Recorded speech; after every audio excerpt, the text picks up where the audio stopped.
Assalamualaikum warahmatullahi wabarakatuh. Perkenalkan, kami dari kelompok 4 akan mempresentasikan materi tata kelola manajemen risiko mengenai pengendalian internal dan manajemen risiko. Yang terhormat untuk dosen pengampu Pak Vicky Fendi. Sebelum itu, perkenalkan terlebih dahulu anggota kelompok kami. Bisa di next.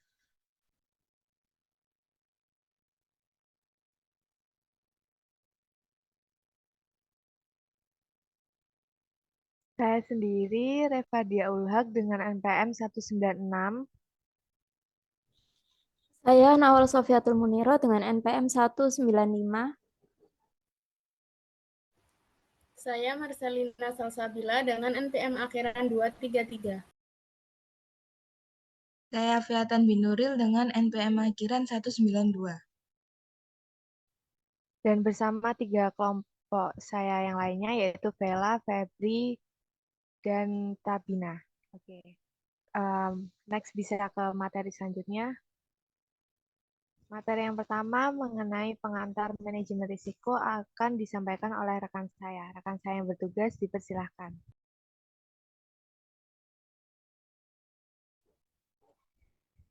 Materi pertama adalah pengantar manajemen risiko. Bisa di next. Yang pertama adalah definisi resiko. Resiko seringkali dianggap sebagai sesuatu yang tidak diinginkan. Risiko merupakan segala sesuatu yang dapat berdampak pada tercapainya tujuan organisasi. Dampak dari resiko sendiri mungkin bisa positif, negatif, atau menyimpang dari yang diharapkan. Selain itu, risiko juga digambarkan sebagai suatu peristiwa, suatu perubahan keadaan, atau konsekuensinya. Next.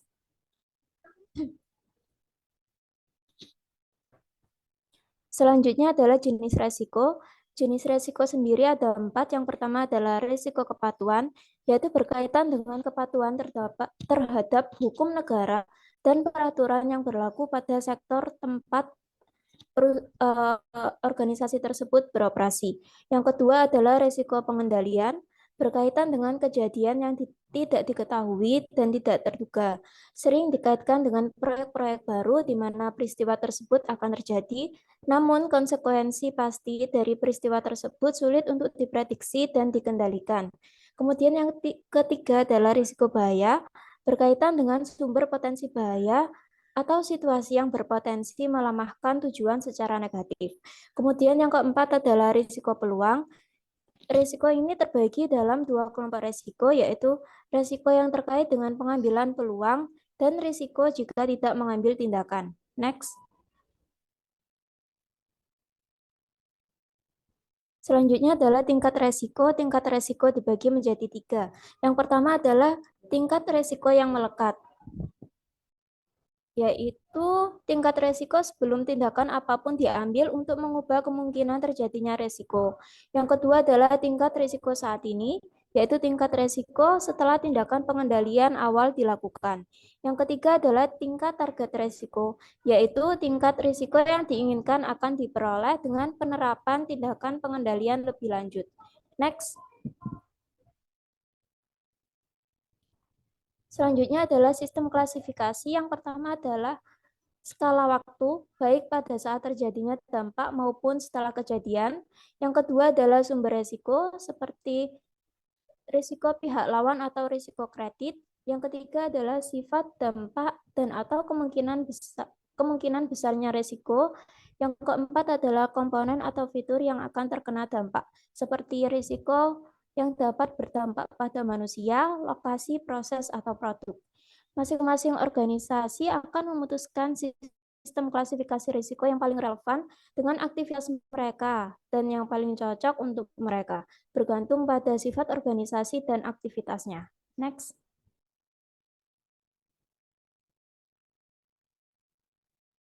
Kemungkinan dan dampak risiko. Kemungkinan dan dampak risiko biasanya ditunjukkan dengan menggunakan matriks risiko. Matriks risiko dapat digunakan untuk menggambarkan sifat masing-masing risiko sehingga organisasi dapat memutuskan apakah risiko tersebut dapat diterima sesuai dengan selera risiko atau kapasitas risiko organisasi. Sumbu horizontal digunakan untuk mewakili kemungkinan. Istilah ini menyiratkan bahwa suatu peristiwa pasti akan terjadi. Sedangkan sumbu vertikal digunakan untuk menunjukkan dampak suatu peristiwa. Pertimbangan penting bagi manajemen risiko adalah konsekuensi yang ditimbulkannya. Ketika risiko berpindah ke sudut kanan atas matriks risiko, risiko tersebut menjadi lebih besar kemungkinannya dan akan berdampak lebih besar. Oleh karena itu, risiko menjadi lebih penting dan perlu dilakukan tindakan pengendalian risiko yang segera dan efektif. Next. Mengapa memahami risiko itu penting? Organisasi yang mengelola risiko akan mampu mencapai 4 bidang perbaikan berikut. Yang pertama adalah strategi. Risiko yang terkait dengan pilihan strategis yang berbeda akan dianalisis secara menyeluruh, sehingga keputusan strategis yang lebih baik akan tercapai. Yang ketiga, pertimbangan akan diberikan untuk pemilihan taktik dan risiko yang terlibat. Alternatif yang tersedia dapat dievaluasi. Yang ketiga adalah operasi. Peristiwa yang dapat menyebabkan gangguan akan diidentifikasi terlebih dahulu, kemudian mengambil tindakan untuk mengurangi kemungkinan terjadinya risiko, sehingga kerusakan yang disebabkan oleh peristiwa tersebut akan terbatas dan biaya dapat diminimalisir. Kemudian yang keempat adalah kepatuhan.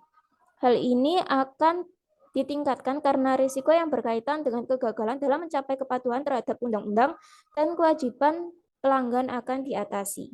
Next.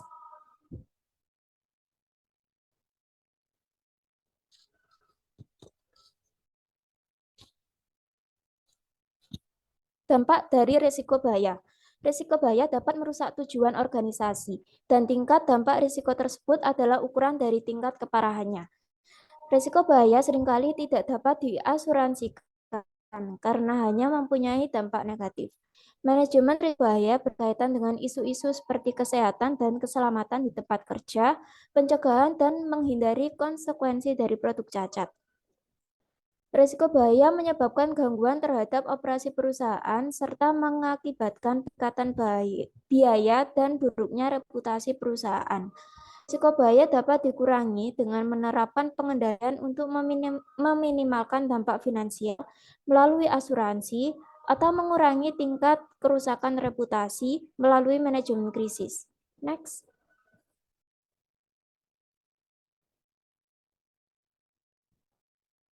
Baik, materi selanjutnya akan dilanjutkan oleh rekan saya. Risiko dan imbalan. Organisasi menggunakan sumber daya yang mungkin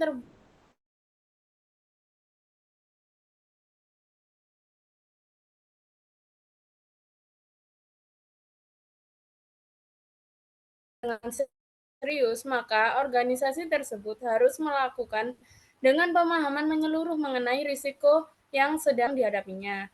Dan yang lebih penting lagi, lembaga-lembaga ini harus memastikan bahwa mereka mempunyai sumber daya yang cukup dan memenuhi untuk menutupi segala risiko. Untuk risiko peluang sendiri, manajemen risiko harus menghasilkan tingkat keberhasilan peluncuran produk baru yang lebih tinggi atau tingkat kerugian yang lebih rendah. Jadi harus meminimalisir tingkat kerugian sehingga semua aktivitas atau produk baru mendapatkan keuntungan atau peningkatan layanan merupakan imbalan atas pengambilan risiko. Selanjutnya.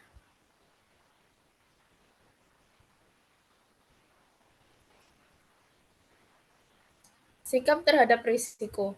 Organisasi yang berbeda memiliki sikap berbeda juga terhadap risiko. Sikap risiko adalah pendekatan organisasi dalam menilai, mengajar, mempertahankan, ataupun menghindari sebuah risiko. Risiko perlu dipertimbangkan dalam konteks yang memunculkan risiko tersebut. Sikap bergantung pada dewan direksi, sifat sektor, serta pasar di mana organisasi tersebut beroperasi. Peningkatan ketahanan aktivitas pengambilan keputusan merupakan salah satu manfaat utama dalam manajemen risiko untuk mengelola risiko tersebut dengan baik sehingga menghasilkan peluang. Selanjutnya.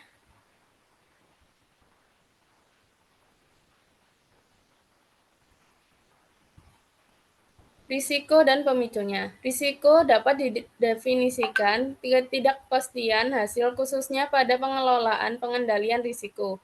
Pengendalian risiko sendiri paling sulit diidentifikasi dan didefinisikan, namun sering dikaitkan dengan proyek, karena risiko sendiri berpotensi terhadap pengendalian yang menyebabkan ketidakpastian. Organisasi perlu mengelola potensi variabilitas dalam hasil. Cara-cara untuk mempresentasikan proses manajemen risiko sendiri agar lebih mudah diakses oleh para manajer ataupun pemangku kepentingan lainnya dan terus dikembangkan. Contohnya, yang sebelah kiri adalah bersumber dari kestrategisan, taktis, serta operasional juga kepatuhan. Kemudian yang sebelah kanan adalah dampak dari keuangan, infrastruktur, reputasi, juga pasar yang dikelola oleh perusahaan, sehingga dapat menangani segala gangguan yang terdapat di sisi tengah, yaitu kategori rakyat, tempat, serta proses maupun produk dari perusahaan tersebut. Selanjutnya,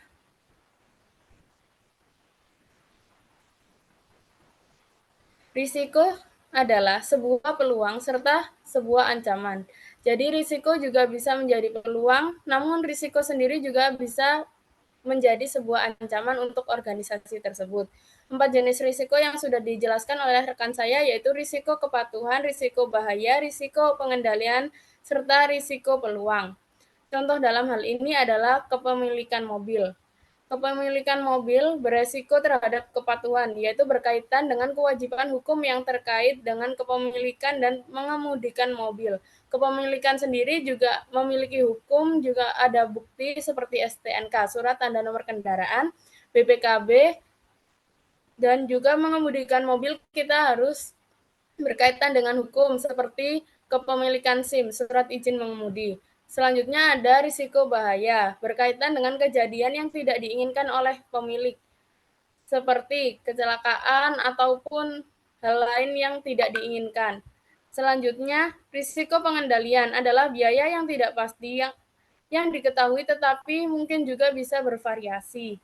Selanjutnya juga ada peluang. Peluang adalah manfaat yang ditawarkan oleh kepemilikan mobil, di mana mobil tersebut bisa digunakan berdasarkan fungsinya secara positif.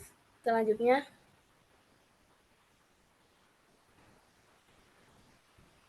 skala waktu dampak risiko. Risiko bisa juga berdampak jangka panjang, menengah, juga jangka pendek, yang merupakan cara sangat berguna dalam menganalisis paparan risiko suatu organisasi. Risiko-risiko ini masing-masing akan terkait dengan yang namanya strategi, taktik, serta operasi organisasi. Misalnya, jika ada sistem perangkat lunak komputer baru akan diinstal, maka pilihan sistem komputer merupakan keputusan jangka panjang atau strategis, namun keputusan mengenai proyek untuk mengimplementasikan tersebut akan menjadi keputusan jangka menengah dengan risiko jangka menengah yang menyertainya, maka harus dipastikan dengan baik keputusan risiko tersebut. Selanjutnya,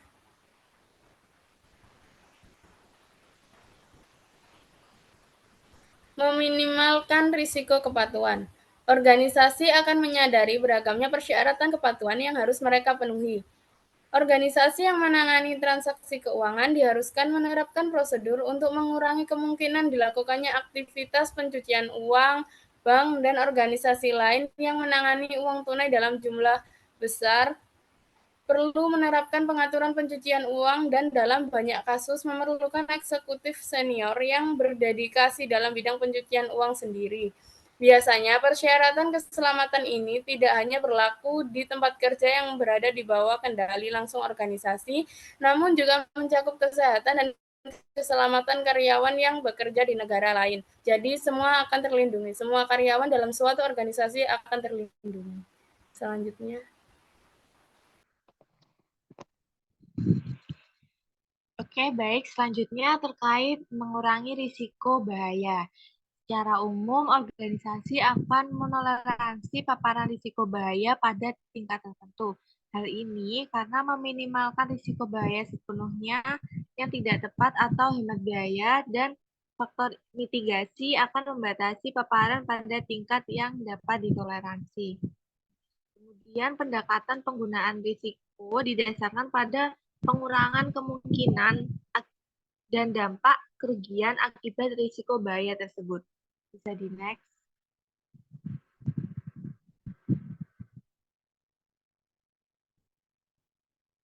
Selanjutnya terkait kategori gangguan operasional. Yang pertama kategorinya yaitu people atau perorangan terkait kurangnya keterampilan dari dan atau SDM suatu perusahaan, kemudian perilaku manajer senior yang tidak pantas, absennya personal kunci perusahaan, kemudian kesehatan yang buruk, kecelakaan atau cedera pada karyawan. Terus kategori yang kedua terkait premises atau tempat tidak memadai, tidak mencukupi, dan tidak adanya akses ke tempat, kemudian kerusakan atau kontaminasi tempat, kerusakan aset fisik, pencurian atau kehilangan aset fisik, yang kemudian kategori ketiga yaitu proses. Yang pertama, pemeliharaan peralatan produksi yang buruk, gangguan karena kegagalan perangkat lunak, peretas, atau virus komputer, pengelolaan informasi yang tidak memadai, dan kegagalan sistem komunikasi atau transportasi. Yang terakhir, kategorinya yaitu produk, kualitas produk atau layanan yang buruk, gangguan yang disebabkan oleh kegagalan pemasok, pengiriman barang atau komponen yang cacat, dan kegagalan layanan dan fasilitas yang dialihdayakan. Bisa di next.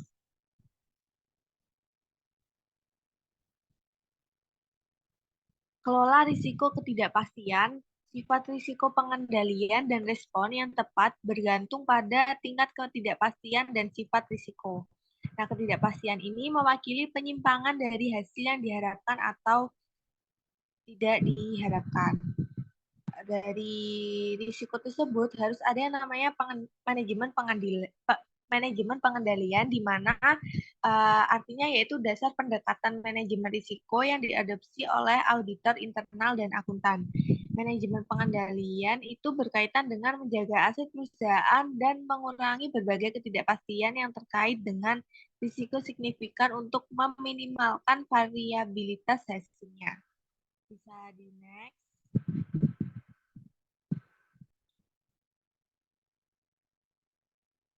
Dari risiko-risiko yang ada, kita harus yang namanya merangkul risiko peluang, di mana untuk mencapai misinya, suatu organisasi itu harus mengambil risiko, betapapun kecil atau terkendalinya. Nah, risiko-risiko ini seringkali merupakan risiko pasar atau komersial yang diambil dengan harapan memperoleh keuntungan positif.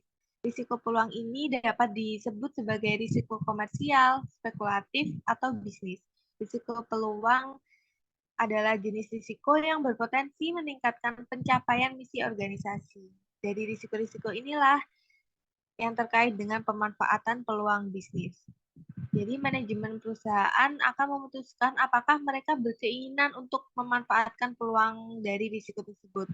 Namun hanya karena organisasi memiliki keinginan tersebut, harus dari pengawasan dari Dewan Direksi, di mana dewan direksi tersebut akan memutuskan tetap memanfaatkan peluang atau menghindari dari peluang risiko tersebut. Bisa di next.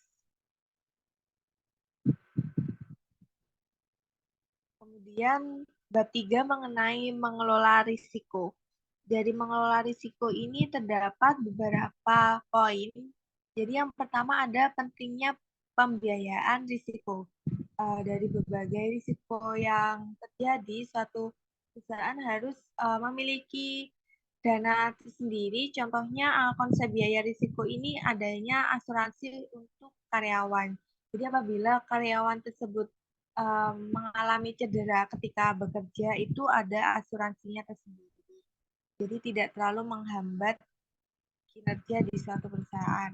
Kemudian ada poin kedua, ada pendidikan, pelatihan formal, dan standar. Nah, pemberian pelatihan kepada karyawan ini untuk menghindari risiko dari ketidakmampuan dari SDM suatu perusahaan. Terus ada memperluas cakupan risiko. Nah, memperluas cakupan risiko ini dengan melihat dari berbagai aspek, baik dari ekonomi, sosial, aspek regulasi, dan sebagainya. Yang terakhir ada mengambil risiko yang diperhitungkan. Manajemen risiko harus memperhatikan bahaya, ketidakpastian, dan peluang yang akan dihadapi ketika mengambil risiko yang dipilih. Jadi manajemen risiko ini tentang membantu para pemimpin untuk belajar mengambil lebih banyak risiko dan menerima kegagalan.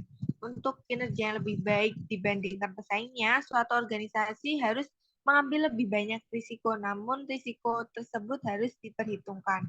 Jadi risiko yang diambil ini harus benar-benar diketahui dan dipahami apa saja dampak bagi perusahaan untuk kedepannya. Next. Materi selanjutnya akan disampaikan oleh rekan saya.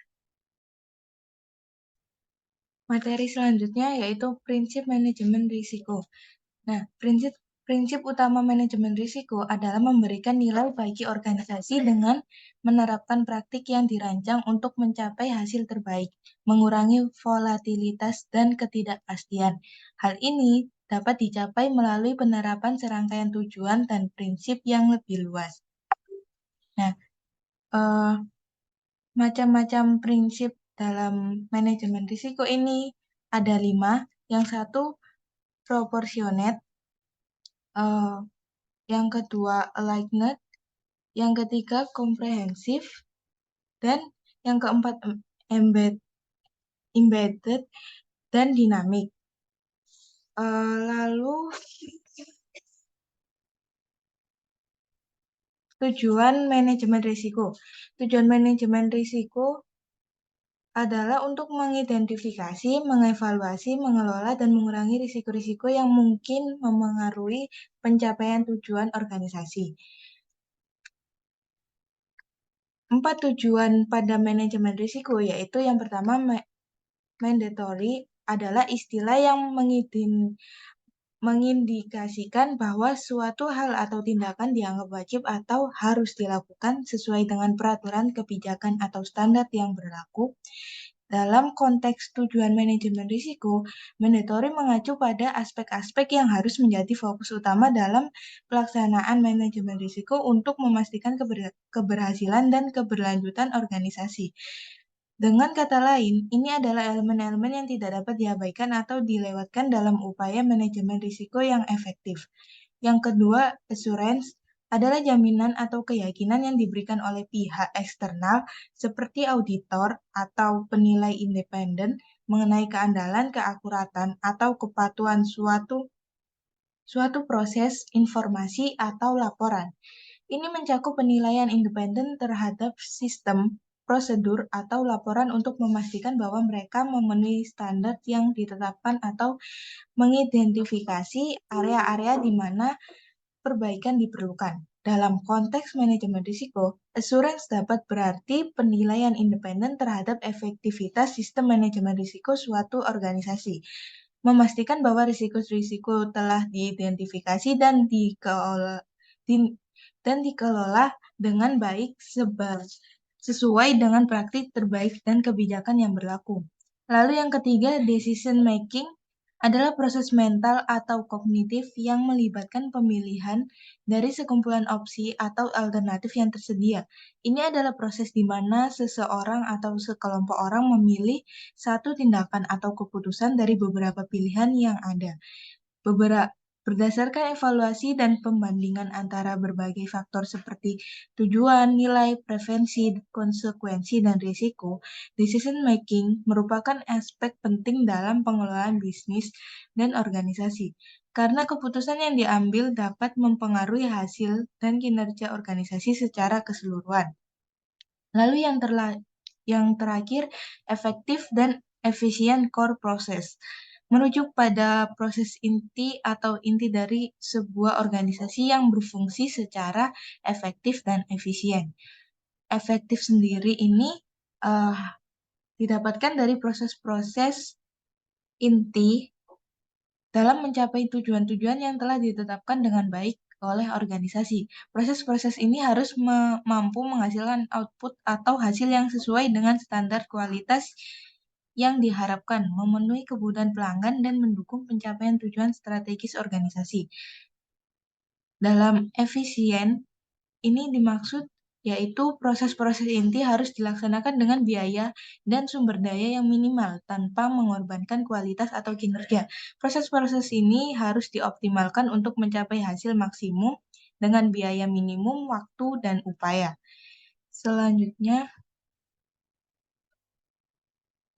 kegiatan manajemen risiko meliputi serangkaian yang dirancang untuk mengidentifikasi, mengevaluasi, mengelola, dan memantau risiko-risiko yang mungkin mempengaruhi pencapaian tujuan organisasi. Beberapa kegiatan utama dalam manajemen risiko, yaitu 1. Identifikasi risiko, yaitu proses mengidentifikasi dan penilaian potensi risiko-risiko yang dapat mempengaruhi organisasi dalam mencapai tujuannya. Yang kedua, evaluasi risiko, yaitu penilaian mendalam terhadap risiko-risiko yang telah diidentifikasi untuk menilai tingkat dampak dan probabilitas terjadinya. Evaluasi risiko membantu organisasi dalam menentukan risiko yang mana paling signifikan dan memerlukan perhatian besar. Yang ketiga, pengelolaan risiko, yaitu pengembangan strategi dan rencana tindakan untuk mengelola risiko-risiko yang telah diidentifikasi. Kemudian ada pelaporan dan komunikasi, yaitu